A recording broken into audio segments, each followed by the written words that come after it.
All of us have a date which represents that moment when everything changed. For me, that date was March 17th, 2020, and I was on a beach.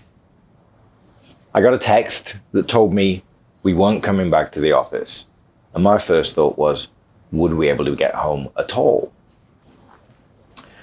And thus began one of the biggest times of upheaval our society and our industry has ever seen. Something we thought at the time might last weeks, maybe months, but which ended up lasting over 2 years. Retail has probably never undergone a shift as big as the one we just went through. Seismic is the word that is used most often. Any one of us can see these times in multiple ways. And it's not all black and white, but it's clear that now we find ourselves at a fork in the road with 2 possible futures, maybe more. There's one school of thought that wants to get back to the way things were. But it begs the question, were those times really so great? Because I think we have another opportunity to undergo a reboot, a complete shift, or at the very least, one heck of a pivot. And to use this thing called retail for the better, maybe even to help us save the world. To introduce this idea, I want to talk about the changes we've seen over the past couple of years.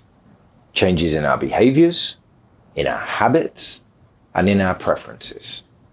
Changes that I believe lie at the heart of this new future for retail, and perhaps for ourselves.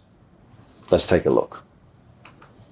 Firstly, our entire concept of value has radically shifted, particularly how we value our time and the value that we place on experiences.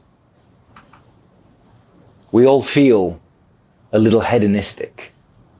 We are up for some indulgence. We want to spoil ourselves. We want to spoil others. We're more open to celebrating. We really want to smile.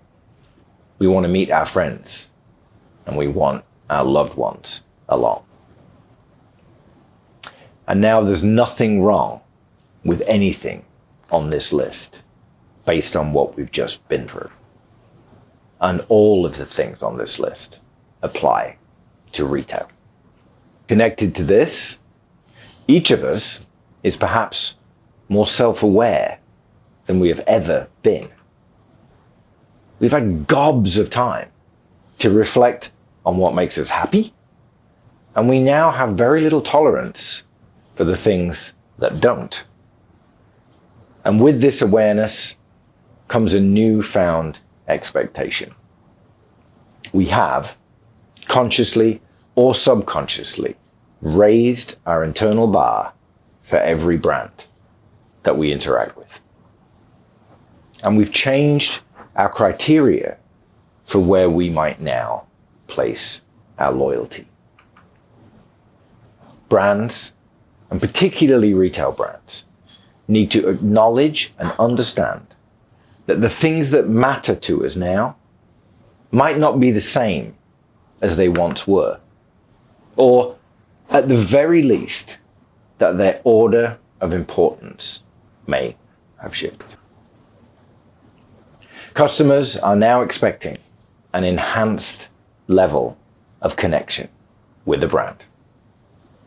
And increasingly, young customers expect brands to be more socially conscious and willing to do the right thing. Because when I can literally buy anything I want at any time from anywhere, why would I choose to buy it from you? The answer to that question might be the most important business priority for any retailer today. But for those doing things right, it should also be the easiest question. for them to answer.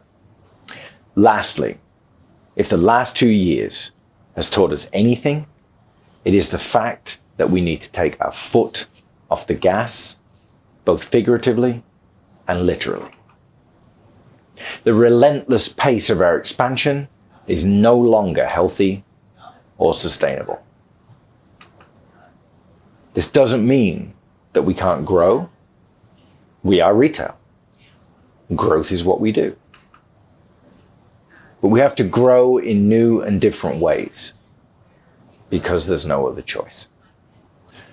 Lastly, if the last 2 years has taught us anything, it is the fact that we need to take our foot off the gas, both figuratively and literally. The relentless pace of our expansion is no longer healthy or sustainable. It doesn't mean we can't grow, because we're retail. Growth is what we do. But we have to grow in new and different ways, because there is no other choice. We no longer have the seemingly endless resources we built this industry around. The past 2 years has shown us that the pandemic is far from our only crisis. But slowing down means other things too, because so many of us were already burned out, already running on empty. And new retail, whatever that is, needs to acknowledge that too.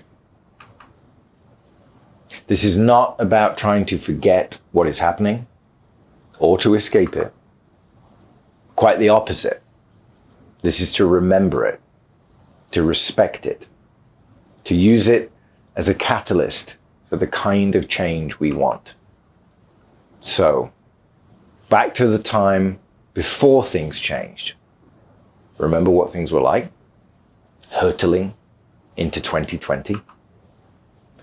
Bigger, better, faster, more. This was the drumbeat we were all marching to. You remember what that felt like? Do you remember how crazy that felt? And so, as we stand at the fork in the road and look towards the future, I want you to ask yourself one simple question. What if there was another way? We'll see you next time.